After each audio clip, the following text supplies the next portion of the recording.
slap your face or what? Well, like, he like grabbed me like with his nail, and I guess that's why it was. I definitely have a cut right here because I can feel it. She was crying on the side of the road. That moment was caught on camera. It was filed. It was documented. You want to tell me what's going on? Yeah, I don't know. It's just some days I have really bad OCD. And It existed in a police database, and it changed nothing about what happened next. He drove home alone. No explanation. No phone call to her family. No statement to investigators. No public acknowledgement of any kind. Just a white Ford Transit van turning into a quiet residential driveway in Northport, Florida on September 1st, 2021, and one person stepping out. The woman who had left on that trip with him was not there. And for the next 10 days, the people inside that house who knew exactly what had happened said absolutely nothing to anyone outside those walls. That silence is where this story begins. Not in Wyoming, not in the van, not in the courtroom that never happened. Right there in that driveway on that afternoon, when a family made a deliberate and considered choice to stay quiet, while a 22-year-old woman was already lying dead in a forest hundreds of miles away, in a camping area surrounded by trees and open sky, with nobody coming for her yet. To understand what happened to Gabby Petito, you have to understand who she was before any of this. Not as a name in a headline, not as a face on a missing persons report, but as a specific person with a specific life that was entirely her own. Gabby Petito grew up in Blue Point, a small community on Long Island, New York. People who knew her from childhood described someone who was magnetic without trying to be. She was warm in the particular way that people carry with them for years, not performing friendliness, just genuinely, instinctively connected to the people around her. She made friends easily. You seem so cool. I want to be your friend. Can we be friends? And I was like, of course. She remembered details about people. She showed up. Her mother, Nichelle Schmidt, has described her in interviews as someone who felt everything deeply, who loved without reservation, and who approached life with a kind of open-handed enthusiasm that made the people around her feel like the world was bigger than it had seemed before. She was also funny, specifically, precisely funny, the kind of humor that comes from paying close attention to things. She was creative. She had an eye for visual composition that came through clearly in the travel content she produced. And she had plans, clear, concrete plans for what her life was going to look like. She was not drifting. She was building something, deliberately and with real intention. She and Brian Laundrie had met as teenagers, and by the time they were in their early 20s, the relationship had become the central organizing fact of her life. They had moved together from New York to Northport, Florida, living with Brian's parents while they saved money and figured out their next move. To the people around them, they presented as a unit, two people who had found each other young and were building steadily toward a shared future. Gabby spoke about Brian with the kind of certainty that people close to her found reassuring. She believed in what they had. She believed in where it was going. In the spring of 2021, they announced what the next step would be. They were converting a Ford Transit van into a living space, mapping a route across the American West, and launching a travel channel to document the entire journey. I'm Brian. And I'm Gabby. And this is our Ford Transit Connect that we've been living in. The project had a name, a visual aesthetic, and a clear sense of purpose. They were going to show people what it looked like to choose freedom over stability, movement over routine, experience over security. The content they produced from the road was carefully constructed. Open highways filmed from inside the van at golden hour. Desert landscapes that stretched to the horizon with no sign of anyone else. Campsites where the only sound was wind. Two people moving through extraordinary spaces with apparent ease and genuine joy. Their following grew quickly across Instagram and YouTube. Comments praised the quality of the footage, the beauty of the locations, the apparent authenticity of what they were sharing. Her family watched the content and thought she seemed happy. Her friends said she looked like herself, and in many of the clips, she genuinely did. But there is a difference between how a relationship looks and how it operates. And that distance, in this case, was wide enough to be fatal. The first visible fracture appeared publicly on August 12, 2021. It appeared on the side of a road in Moab, Utah, in front of a police camera, and it lasted for 93 minutes before the system processed it and moved on. That morning, a witness contacted 911 in Moab. They had observed a physical altercation near a white Ford Transit van on the side of the road. We're driving by and I'd like to report a domestic dispute. Florida with a white van, Florida license plate, white land, gentleman. The caller described a man slapping a woman and blocking her from re-entering the vehicle as she tried to get back in. Officers from the Moab City Police Department were dispatched and arrived to find Gabby Petito and Brian Laundrie on the roadside. What the responding officers encountered over the next hour and 33 minutes was recorded in its entirety on their body-worn cameras. That footage was later released to the public as part of the investigation. What's going on? How come you're crying? I'm sorry, we've just been fighting this morning. And was subsequently viewed by tens of millions of people across the world, many of whom watched it multiple times, frame by frame, trying to understand how it ended the way it did. Gabby was shaking visibly when officers approached. Her face was red and swollen from extended crying. Her breathing was uneven, and she was struggling to complete sentences, losing her train of thought mid-sentence and restarting.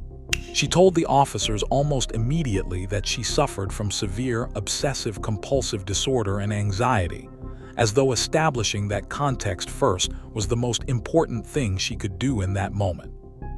She told them that she had been the one to initiate the physical contact during the argument. She said it clearly, and then she said it again, and then she found other ways to say the same thing. She described grabbing at Brian's face when he had prevented her from getting back into the van. She described him grabbing her face in return to calm her down.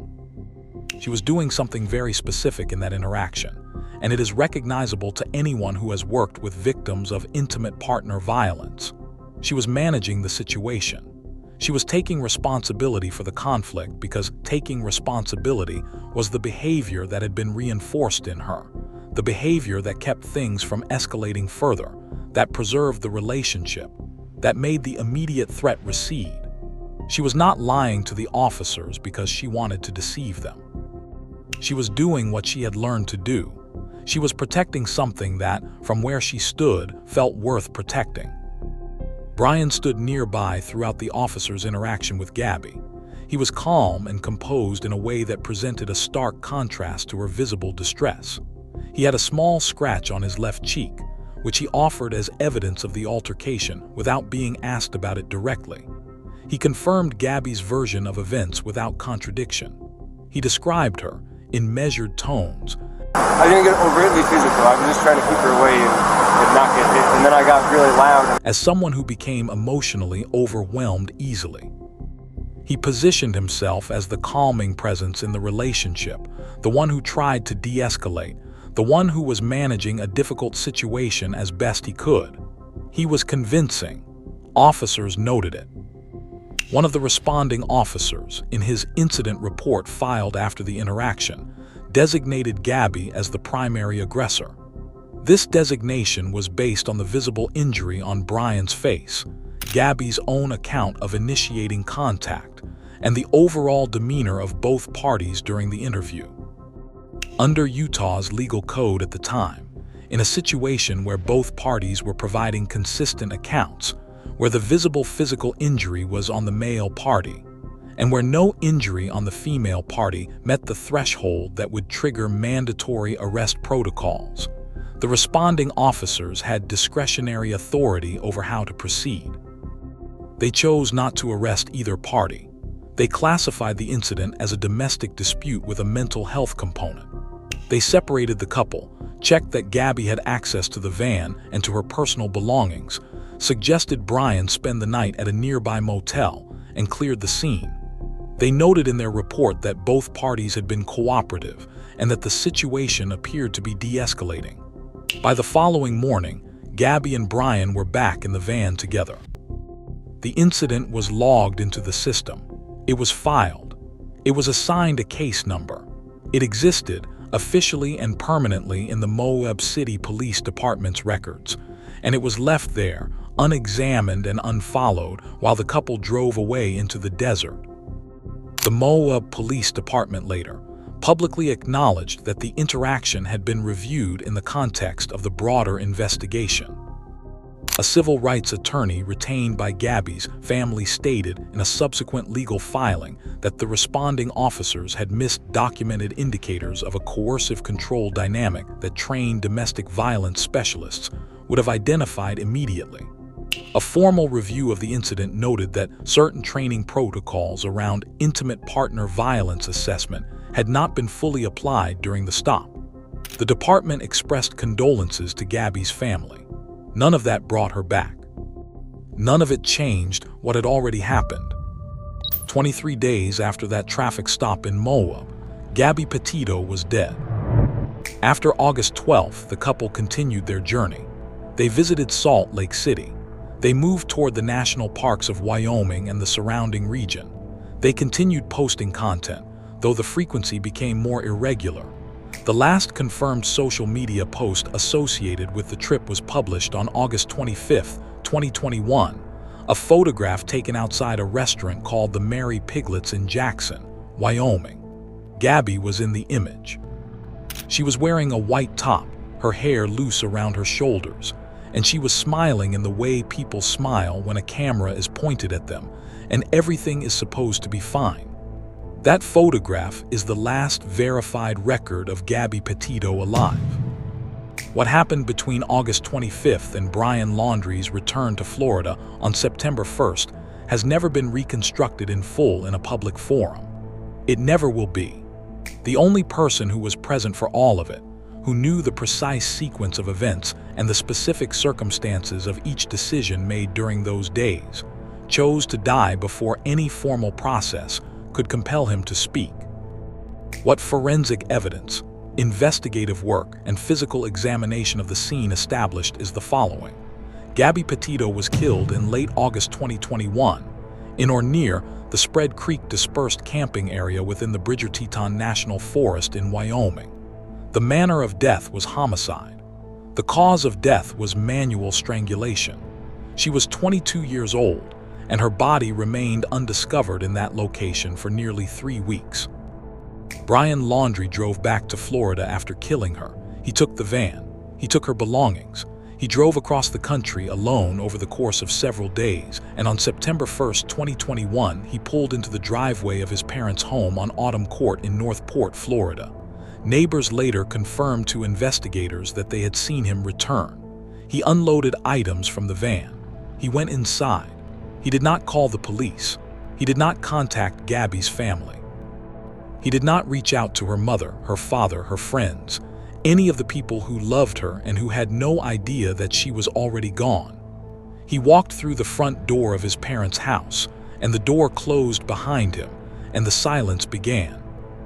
Christopher and Roberta Laundrie, Brian's parents, did not contact authorities. They did not reach out to the Petito family. Within 48 hours of Brian's return, the family had retained Stephen Bertolino, a criminal defense attorney, who subsequently became the family's sole public representative. From that point forward, any inquiry directed at the Laundrie family was met with a statement indicating that the family would not be making any public comments and that Brian would not be cooperating with investigators. When was the last time that you saw Brian and Gabriel? Well, Brian was here when that song is. This is legal. It is the right of any person to decline to speak to law enforcement without an attorney present. It is also the behavior of a family that understood exactly how much shelter the legal system could provide and had made a deliberate decision to use every available mechanism to delay the inevitable. They maintained that silence for 10 days. Gabby's family, meanwhile, were becoming increasingly alarmed. Her mother, Nichelle Schmidt, had been trying to reach her regularly since late August. The responses had been sparse and irregular, which was unusual for a relationship in which Gabby and her mother typically communicated frequently. When messages did come back, Something about them felt wrong in a way that Nischel found difficult to articulate but impossible to dismiss. The tone was flat. The phrasing was unfamiliar. The texture of the communication did not match the person she knew. One specific message stood out above the others. At some point during that 10-day period, a text arrived saying that Gabby had no cell service because she was in Yosemite National Park. Nischel read it and felt something shift. Yosemite had never been mentioned in any of their conversations about the trip. It was not on the route they had discussed. It was not a destination either of them had talked about at any point. And the message itself, the specific choice of words, the particular way it was constructed, did not sound like something Gabby would write. Investigators later examined that message as a formal part of the investigation. The FBI analyzed it alongside other communications from the same period. While the precise conclusions of that analysis were not released publicly, the working assessment that emerged from the broader investigative picture was clear. Gabby Petito was almost certainly already dead when that message was sent. The prevailing theory, which was never formally tested in a courtroom because no courtroom ever convened, was that Brian Laundrie had composed and sent that message from Gabby's phone after her death, with the specific purpose of extending the window before her family raised an official alarm. All right, what I need from everybody here is help, because the goal is still not met, and that goal is to bring Gabby home safe. Think about the full weight of what that means. Nischel Schmidt spent days receiving messages that she believed were from her daughter. She read them, responded to them, took some comfort in them, and used them as evidence to herself that things were probably fine. Every one of those messages was a lie constructed by the man who had killed her. And every day that Nischel spent reassuring herself was a day that Gabby was lying undiscovered in a forest in Wyoming. On September 11, 2021, after the silence became impossible to rationalize any further, Gabby's family filed a missing persons report with the Suffolk County Police Department in New York. The report was filed on a Saturday morning. By Sunday, it was national news. By Monday, her photograph was on every major television network, every major digital platform, and the front page of dozens of newspapers across the country. The public response was unlike anything that had been seen before in a missing persons case. Within 72 hours, thousands of people online had begun independently analyzing every piece of content the couple had published during the trip. Geotags were being extracted from photographs and cross-referenced with satellite maps. Timestamps on videos were being compared against known travel distances to identify gaps in the timeline. Former law enforcement officers were appearing on podcasts. Within the sound of our voices that has information. If you think it's pertinent and relative, please call, give any information that you have. News programs and YouTube channels to analyze the Moab bodycam footage frame by frame, identifying the specific behavioral indicators they recognized from years of working domestic violence cases. True crime communities were operating in real time as a distributed investigative network, surfacing details and generating leads that were being passed directly to law enforcement tip lines. The pressure on investigators was immediate and enormous. Brian Laundrie said nothing through all of it. His attorney released a brief statement. I can't say that he did or didn't. I'm sure the FBI may be able to fill those answers in at a different time. The family stayed inside. And then, on September 14, 2021, the situation became significantly more complicated. Brian Laundrie disappeared.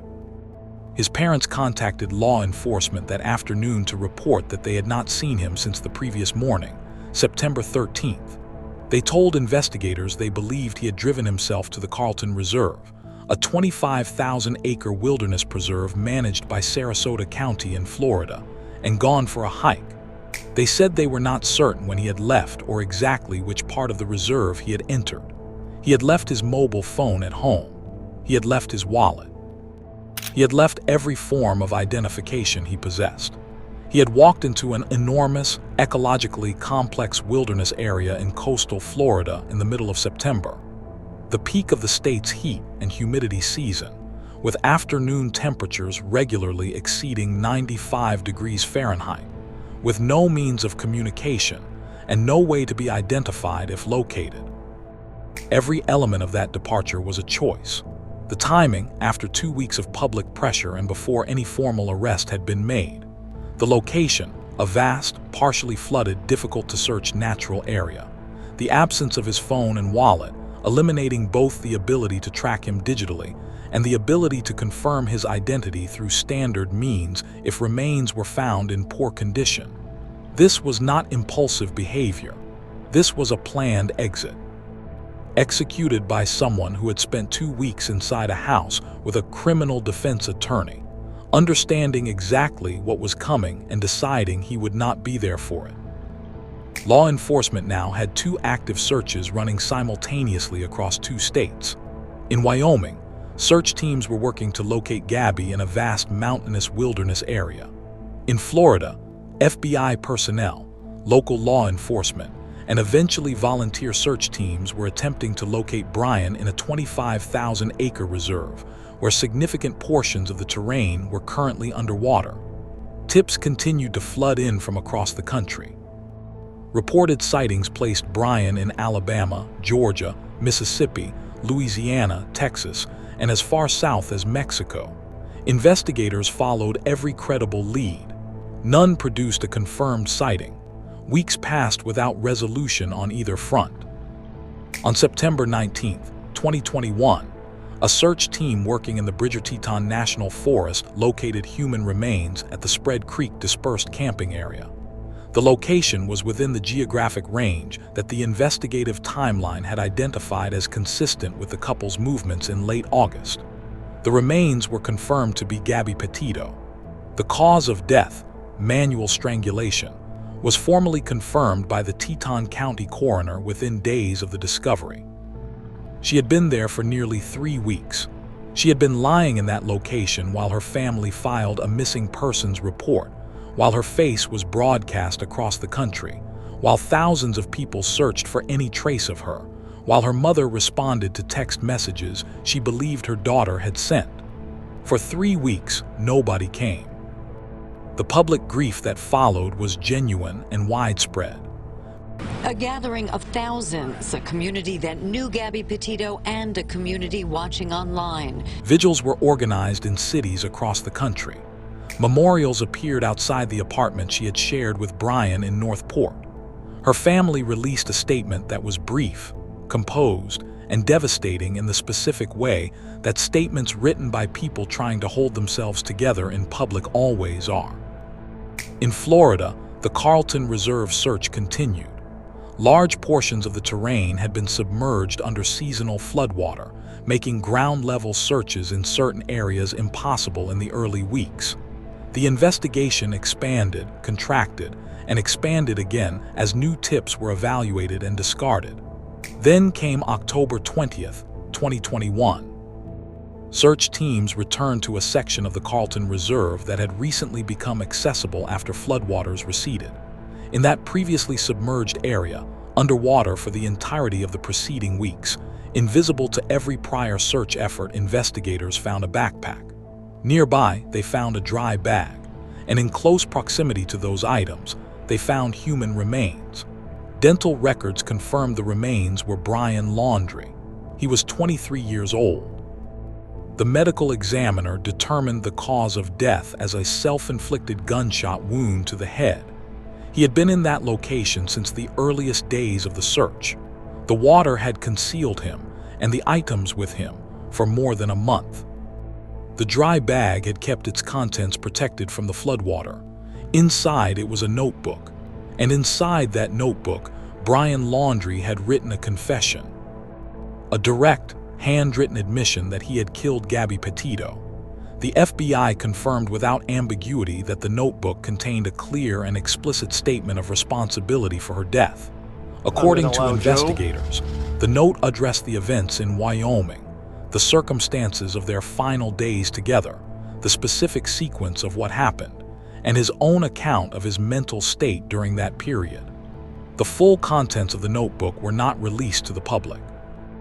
They may never be released in full, because there is no trial in which they would need to be entered as evidence. There is no defense attorney whose job it would be to challenge their authenticity.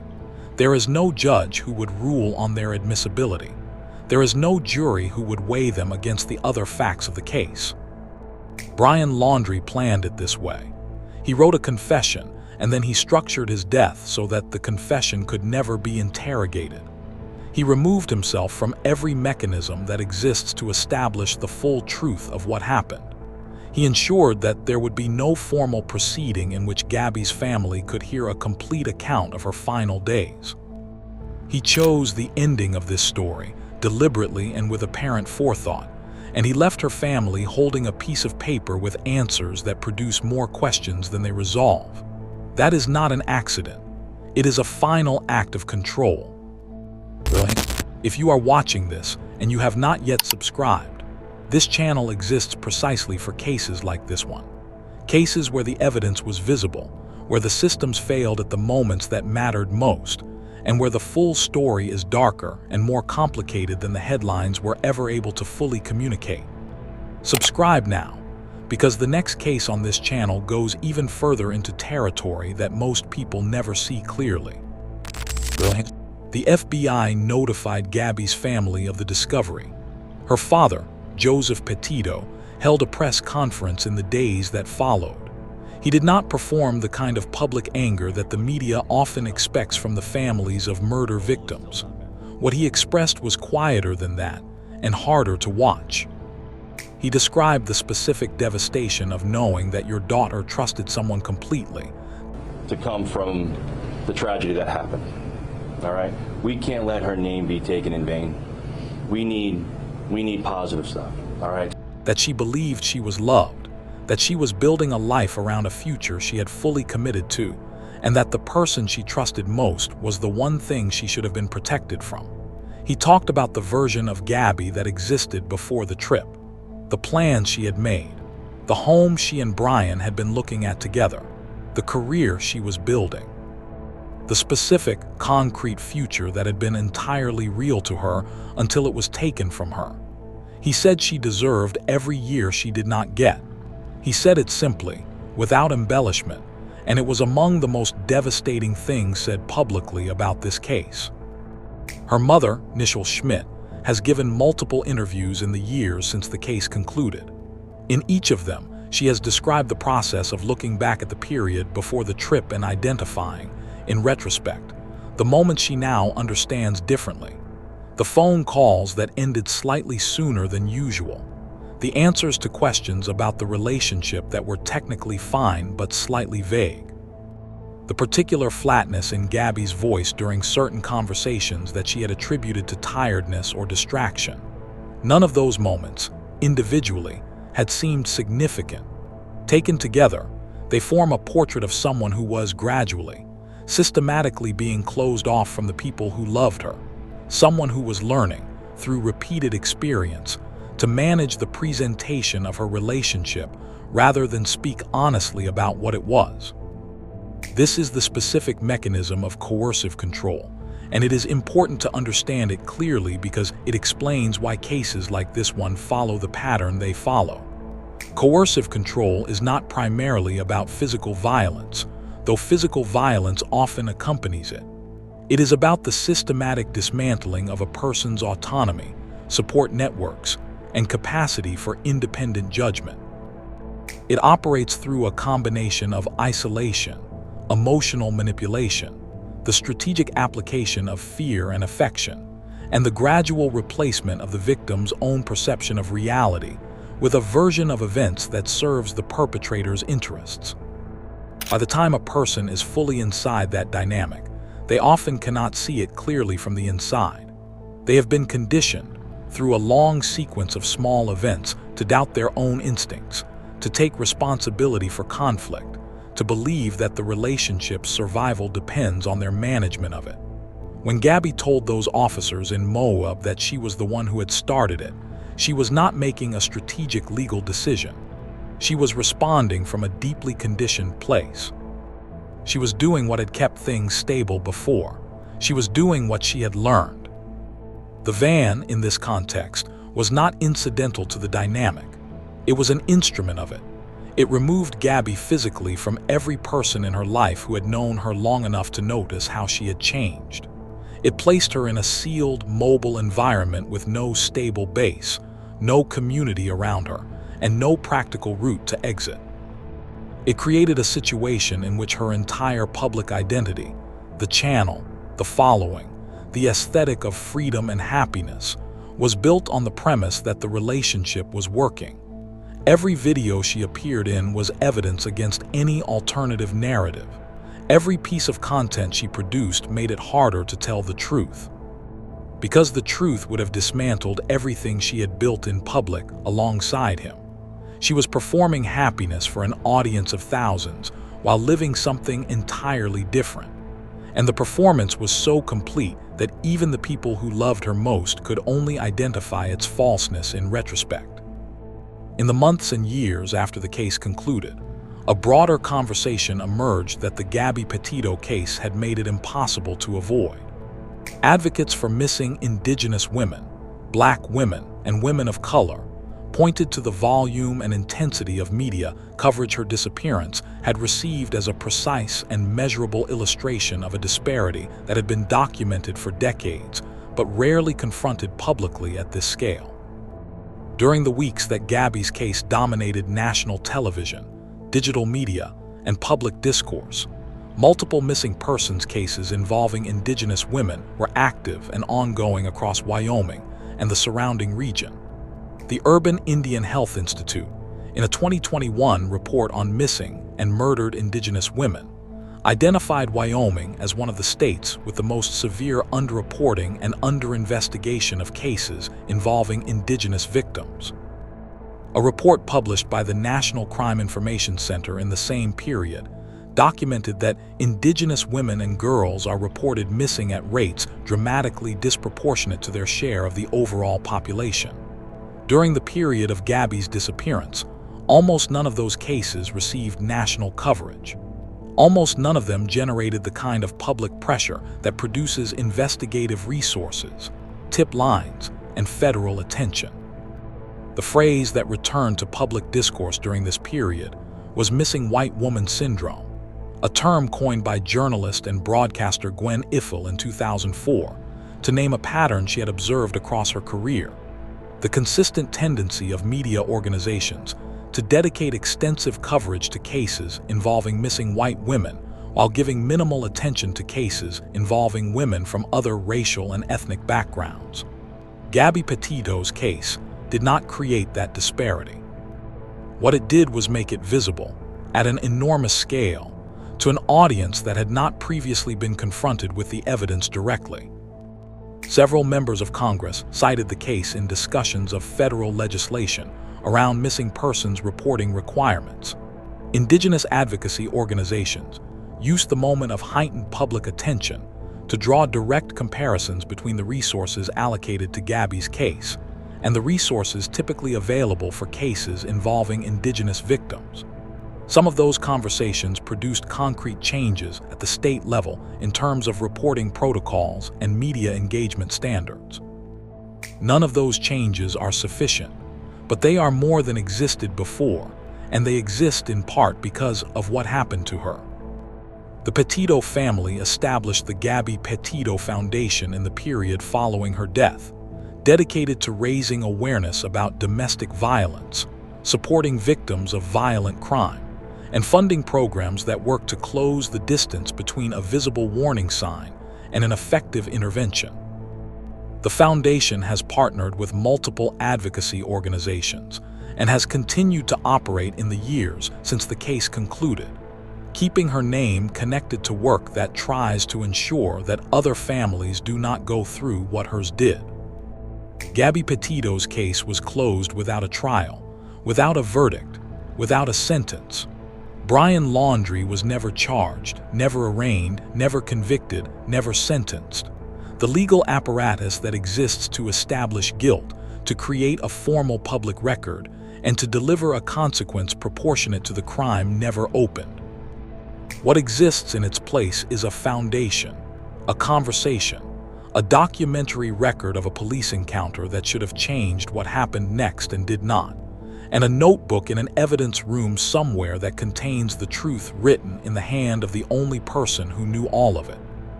Gabby Petito was 22 years old. She was warm, funny, creative, and completely certain that her best years were ahead of her. She was in a dangerous relationship, surrounded by systems that were not equipped to recognize the danger clearly enough or respond to it effectively enough, and she paid for that failure with her life. She deserved every year she did not get. She deserved every plan she did not get to follow through on. She deserved to grow old. The next case on this channel begins with a family that appeared from every external angle to be exactly what they presented themselves as. A daughter who was organized, meticulous, and deeply committed to the people she loved. And a plan so carefully constructed, so precisely executed, that investigators took years to understand the full shape of what had actually happened. That case is next.